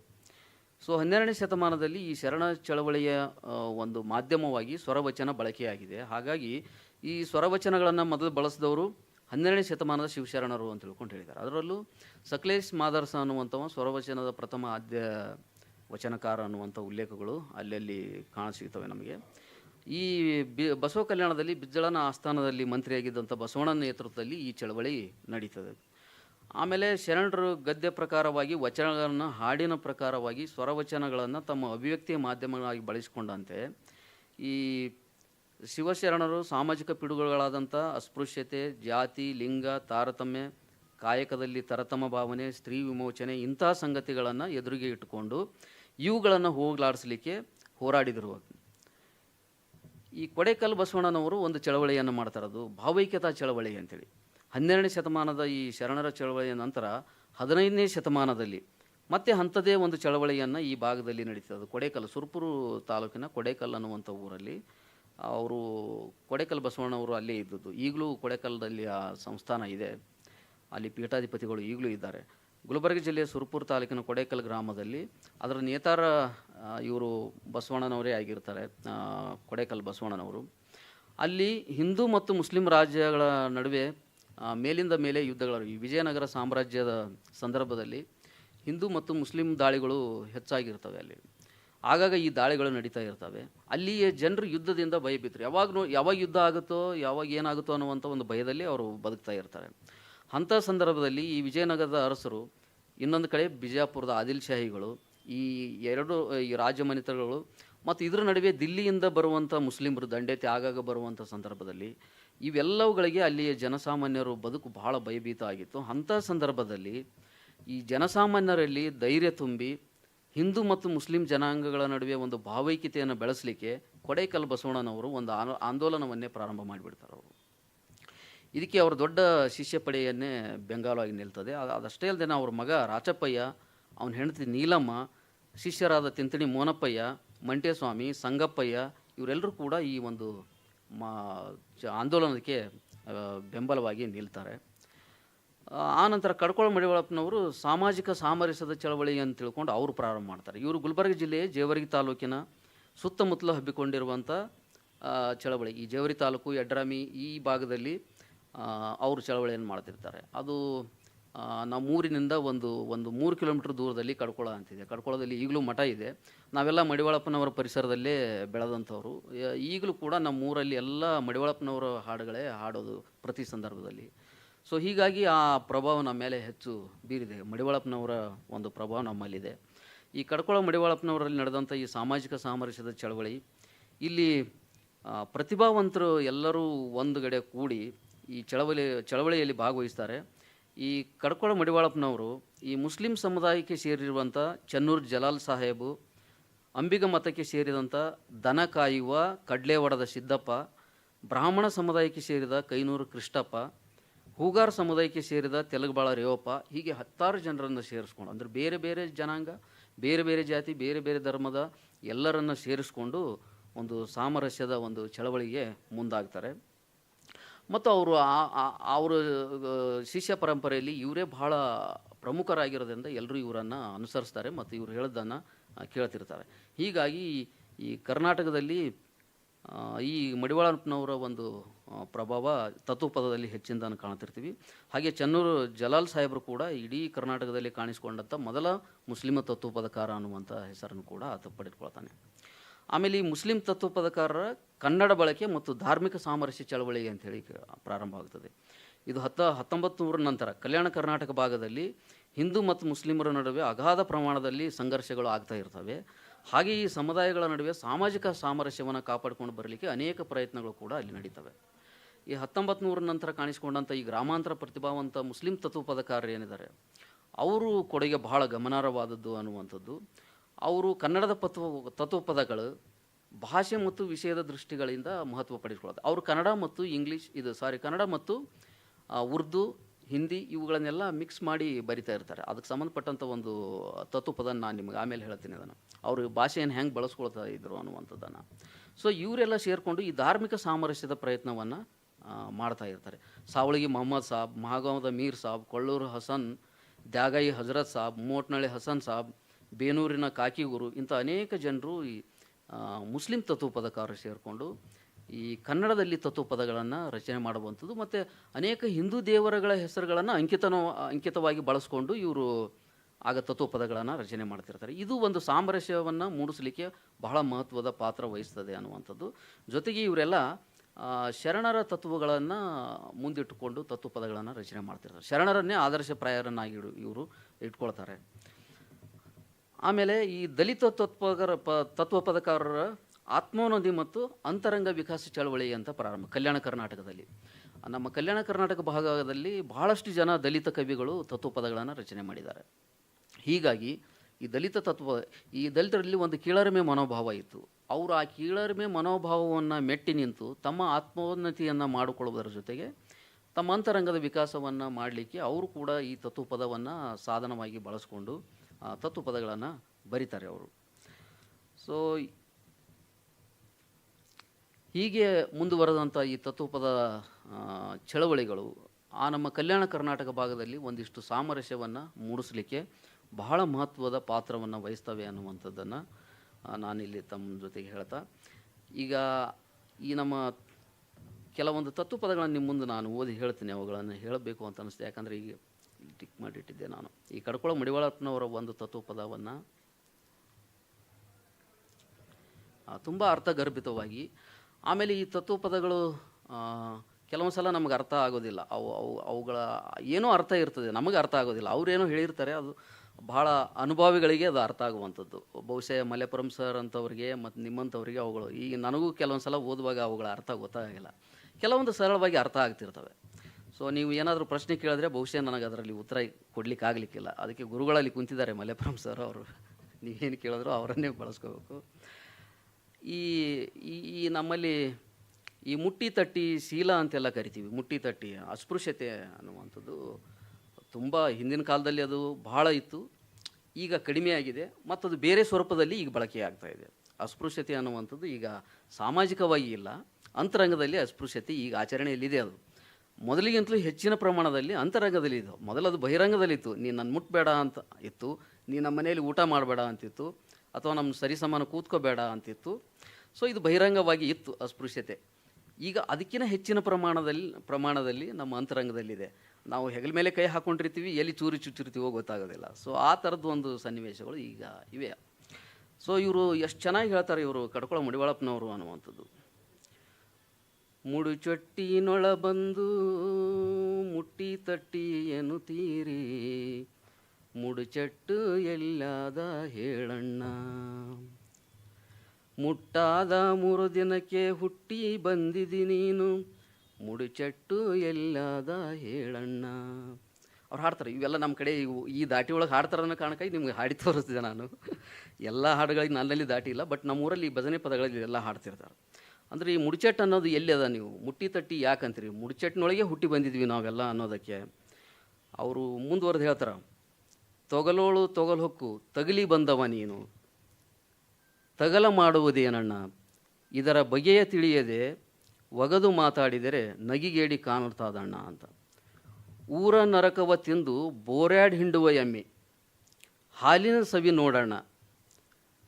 ಎಮ್ಮೆ ಎಲ್ಲೆಲ್ಲೋ ತಿರುಗಾಡಿ ಬಂದು ಏನೇನೋ ತಿಂದು ಬಂದಿರ್ತದೆ, ಆದರೆ ಅದು ಸಿಕ್ಕಾಪಟ್ಟೆ ಹಾಲು ಕೊಡ್ತಿರ್ತದೆ. ಅದನ್ನು ನಾವು ತುಂಬ ಹಾಲು ಶ್ರೇಷ್ಠ ಅಂತ ಕುಡಿತೀವಿ, ಎಲ್ಲ ಮಾಡ್ತಿರ್ತೀವಿ. ಅದರ ಸ್ವಾದತ್ತಿ ನೀವುಂಡು ಗಂಡಾಗಿ ಕುಂತಿದಿ, ಶೀಲ ಎಲ್ಲಿ ಉಳಿತಣ್ಣ. ಊರ ಬಾವಿಯ ನೀರು ಯಾರ್ಯಾರೋ ತರುವರು, ನಿನ್ನ ನೀರು ಬೇರೆ ಅದಾವೇನಣ್ಣ. ಎಲ್ಲರೂ ನೀರು ತರ್ತಾರೆ, ನಿನ್ನೂ ನೀರೇನ್ರಿ ಅದ್ರಾಗ ಬೇರೆ ಅದಾವೇನು. ಲಂಡನ್ ಹಳ್ಳ ಬಂದು ನದಿಯ ಕೂಡಿದ ಮೇಲೆ ನೈವೇದ್ಯ ಹೇಗಾಗುವುದು ಹೇಳಣ್ಣ. ಸೂಸಲಾಡುವ ದೇಹ ಸೋಸಿ ನೀರವ ಮಾಡಿ ಮಡಿ ಮಾಡಿಕೊಳ್ಳಬೇಕಣ್ಣ. ನಮ್ಮ ಧೀರ ಮಹಾಂತೇಶನ ಬಿಡದೆ ಕೊಂಡಾಡಿದರೆ ಕಡಿತನಕ ಮಡಿಯಾಗುವುದಣ್ಣ. ಕಡ್ಕೊಳ ಮಡಿವಾಳಪ್ಪನವರು ಅವರು ಮಹಾಂತೇಶ ಅನ್ನುವಂಥ ಅಂಕಿತವನ್ನು ಇಟ್ಕೊಂಡು ಬರೆದಂಥದ್ದು ಅಂತ. ಆಮೇಲೆ ಇಲ್ಲಿ ಇನ್ನೊಂದು ಹೆಣ್ಣಿಗೆ ಸಂಬಂಧಪಟ್ಟಂಥ ಒಂದು ತತ್ವಪದ, ಕೋಲು ಕೋಲೇನೆರೆ ಅಂತ, ಅದು ಪಲ್ಲವಿ ಒಳಗೆ ಇಟ್ಕೊಂಡು ಬರೆದದ್ದು. ಅತ್ತೆ ಹೆಸರು ಹಳೆಯ ಚಾಪೆ, ಮಾವನ ಹೆಸರು ಮಂಚದ ಕಾಲು, ಎನ್ನ ಹೆಸರು ಕಲ್ಲ ಬಿಲ್ಲಿ, ಗಂಡನ ಹೆಸರು ಟಕ್ಕ ಟುಕ್ಕಿ ಅಂತ. ಇದರ ಅರ್ಥ ಏನಂತ ಮಲ್ಲೇಪುರಂ ಸರ್ಗೆ ಕೇಳಬೇಕು. ಹತ್ತಿ ಬಿತ್ತಿ ಭತ್ತ ಕಾಣೆ, ಭತ್ತ ಬಿತ್ತಿ ಬಾನ ಕಾಣೆ, ಮನೆಯ ತುಂಬ ಮಕ್ಕಳ ಹಡೆದು ಗಂಡನ ಸುಖವ ಕಾಣಲಿಲ್ಲ, ಕೋಲೆನ್ನಿರೆ ಕೋಲೆನ್ನಿರೆ ಅಂತ ಹೋಗ್ತದೆ. ಗಂಡ ದಂಡಿ ಹೋಗುವಾಗ ಅರಗಿನ ಮುದ್ರೆ ಮಾಡಿ ಹೋದ, ಅರಗಿನ ಮುದ್ರೆ 6 ಒಡೆದು 6 ಮಕ್ಕಳ ಹಡೆದನವ್ವ. ದಂಡಿ ಹೋಗೋ ಅಣ್ಣಗಳಿರ, ದಂಡಿ ಹೋಗೋ ಅಪ್ಪಗಳಿರ, ದಂಡಿನಾಗೆ ನನ್ನ ಗಂಡನ ಕಂಡರೆ ಮಿಂಡನ ಕಟ್ಟಿಕೊಂಡು ಹೋದಳೆನ್ನಿ, ಕೋಲು ಕೋಲೆನ್ನಿರೆ. ಗುಡ್ಡಕ್ಕೆ ನೆರಳಿಲ್ಲ, ಗುರುವಿಗೆ ಸಮನಿಲ್ಲ, ಸ್ವಾಮಿ ಚಿದಾನಂದನ ಮಹಿಮೆ ತಿಳಿಲಿಲ್ಲ ಕೋಲೆನ್ನಿರೆ ಅಂತ. ಸೊ ಈ ಥರದ ತತ್ವಪದಗಳನ್ನು ಹಾಡಿಕೊಂಡು ಬರುವುದನ್ನು ನಾವು ನೋಡ್ತಿರ್ತೀವಿ. ಈ ಒಟ್ಟಾರೆ ತತ್ವಪದಗಳು ಏನು ಹೇಳಿದ್ವು ಅಂತಂದರೆ, ಈ ವರ್ಣಾಶ್ರಮ ವ್ಯವಸ್ಥೆಯನ್ನು ನಿರಾಕರಣೆ ಮಾಡುವಂಥದ್ದನ್ನು ಹೇಳ್ತವೆ, ಜಾತಿ ವ್ಯವಸ್ಥೆಯನ್ನು ನಿರಾಕರಣೆ ಮಾಡುವಂಥದ್ದು ಹೇಳ್ತವೆ, ಯಜ್ಞ ಯಾಗದ ವಿರೋಧವನ್ನು ವ್ಯಕ್ತಪಡಿಸ್ತವೆ, ವೇದ ಇತ್ಯಾದಿ ಶಬ್ದ ಪ್ರಮಾಣದ ನಿರಾಕರಣೆಯನ್ನು ಅವು ಮಾಡ್ತವೆ, ಆತ್ಮ ಮತ್ತು ಬ್ರಹ್ಮವಾದಗಳ ನಿರಾಕರಣೆಯನ್ನು ಕೂಡ ಮಾಡಿದವೆ, ದ್ವೈತ ಅದ್ವೈತದ ನಿರಾಕರಣೆ, ಏಕಮೂಲವಾದ ನಿರಾಕರಣೆ, ಸಿದ್ಧ ಸತ್ಯದ ನಿರಾಕರಣೆ, ಲಿಂಗ ತಾರತಮ್ಯದ ನಿರಾಕರಣೆ ಅಂತ ತಿಳ್ಕೊಂಡು ಹೀಗೆಲ್ಲ ಅನೇಕ ನಿರಾಕರಣೆಗಳು ತತ್ವಪದಗಳನ್ನು ಸಾರಿದ್ದನ್ನು ನಾವು ನೋಡ್ತಿರ್ತೀವಿ. ಅಷ್ಟೇ ಅಲ್ಲದೆ ಈ ನಿಮಗೆ ಭಾಷೆಯ ದೃಷ್ಟಿಯಿಂದ ತತ್ವಪದ ಹೇಳಿದ್ದೆ ನಾನು. ಈ ಮುಸ್ಲಿಂ ತತ್ವಪದಕಾರರು ಹೇಗೆ ತಮ್ಮ ಭಾಷೆಯ ಮುಖಾಂತರ ಈ ತತ್ವಪದಗಳನ್ನು ಬರೆದ್ರು ಅಂತ. ನಮ್ಮದು ಕಲ್ಯಾಣ ಕರ್ನಾಟಕ ನಿಜಾಮನ ಆಡಳಿತಕ್ಕೊಳಪಟ್ಟಿರೋದ್ರಿಂದ ಉರ್ದು ನಮ್ಮ ಮೇಲೆ ಹೆಚ್ಚಿನ ಪ್ರಭಾವ, ಮಹಾರಾಷ್ಟ್ರದ ಹಿಂದಿ ಮರಾಠಿ ಪ್ರಭಾವ, ಆಮೇಲೆ ಆಂಧ್ರದ ತೆಲುಗು ಪ್ರಭಾವ, ಕನ್ನಡ ಜೊತೆಗೆ ಇದ್ದುಕೊಂಡು ನಮ್ಮ ಭಾಗದಲ್ಲಿ ಬಂದರೆ ನಿಮಗೆ ಅಚ್ಚ ಕನ್ನಡ ಸಿಗೋದಿಲ್ಲ. ಅದ್ರಾಗ ಒಂದು ಉರ್ದುನಾದರೂ ಮಿಕ್ಸ್ ಆಗಿರ್ತದೆ, ಹಿಂದಿನಾದರೂ ಮಿಕ್ಸ್ ಆಗಿರ್ತದೆ. ಸೊ ಅದನ್ನು ಅವ್ರು ಹೇಗೆ ಬಳಸ್ಕೊಂಡ್ರೆ ಅನ್ನುವಂಥದ್ದು ಒಂದು ತತ್ವಪದ. ಸಬ್ ಖೇತೆ ಈಶ್ವರ ಅಲ್ಲ, ಇದರ ಬೇಫ್ ಯಾರಿಗೆ ತಿಳಿದಿಲ್ಲ, ನಿರಂಕಾರ ಸೆ ಆಕಾರ ಹುವೆ ವೇದಶಾಸ್ತ್ರಕ್ಕೆ ನಿಲುಕಿಲ್ಲ, ಹಿಂದೂ ಮುಸಲ್ಮಾನ್ ಶಾಸ್ತ್ರ ಪಡ್ತೆ ಹೈ ಗುರುಮನಿ ಕೀಲ ಸಿಗಲಿಲ್ಲ, ಲಾಯಕ್ ಗುರುಕು ಜಬ್ ಡೂಂಡ್ ಲಾಂಕೆ ಏನು ಬೇಡಿದ್ದು ಕೊಡಬೇಕಲ್ಲ, ತನುಮನ್ ಧನ್ ಲೋಭ ಚೋಡ್ಕರ್ ಆಗಬೇಕು ಗುರುವಿನ ಚೀಲ, ಹಂಬಿ ಕಹತೆ ತುಂಬಿ ಕಹತೆ ಮಾಡಬೇಡ್ರಿ ಮ್ಯಾಲಿನ ಶೀಲ, ಗುರು ಮಡಿವಾಳನ ಹೋಕರ್ ಬೂಲೆ ತೊಳೆಯಬೇಕ್ರಿ ಒಳಗಿನ ಮೈಲ. ಸೊ ಇದು ಉರ್ದು ಹಿಂದಿ ಕನ್ನಡ ಮಿಕ್ಸ್ ಆಗಿ ಬರೆದಂಥ ಒಂದು ತತ್ವಪದ ಅಂತ. ಸೊ ಹೀಗಾಗಿ ಇಲ್ಲಿ ಅನೇಕ ತತ್ವಪದಗಳು, ಇನ್ನೂ ಸಾಕಷ್ಟು ತತ್ವಪದಗಳನ್ನು ಹೇಳ್ಬೋದು. ನನಗೆ ತಿಳಿದಂಥ ಇನ್ನೊಂದು 2-3 ತತ್ವಪದಗಳನ್ನು ನಾನು ನಿಮಗೆ ಸುಮ್ಮನೆ ಅವಕರದು ಒಂದೊಂದು 2 ಸಾಲಿಂದ ರಾಗ ನಿಮಗೆ ಹೇಳ್ತಿರ್ತೀನಿ. ಯಾಕ ಚಿಂತೆ ಮಾಡತೀ ಎಲೆ ಮನವೇ ನಿನಗೆ, ಯಾತರ ಸುಖವಿಲ್ಲೋ ಎಲೆ ಮನವೇ, ಕಳ್ಳತನ ಮಾಡಬಾರ್ದು ಎಲೆ ಮನವೇ, ನೀ ಸುಳ್ಳತನ ಹೇಳಬಾರ್ದು ಎಲೆ ಮನವೇ, ಬಲ್ಲಂತ ಮಹಾತ್ಮರು ಬಲ್ಲಂಗ ಹೇಳಿದರ ಇಲ್ಲಂತ ಅನ್ನಬಾರ್ದು ಎಲೆ ಮನವೇ, ಯಾಕ ಚಿಂತೆ ಮಾಡತೀ ಎಲೆ ಮನವೇ ನಿನಗೆ, ಯಾತರ ಸುಖವಿಲ್ಲೋ ಎಲೆ ಮನವೇ. ಸೊ ಈ ಥರ ಹಾಡು ರಾಗಬದ್ಧವಾಗಿ ತತ್ವಪದಗಳನ್ನು ಹಾಡ್ದಿರ್ತಾರೆ ನಮ್ಮ ಕಡೆಗೆ.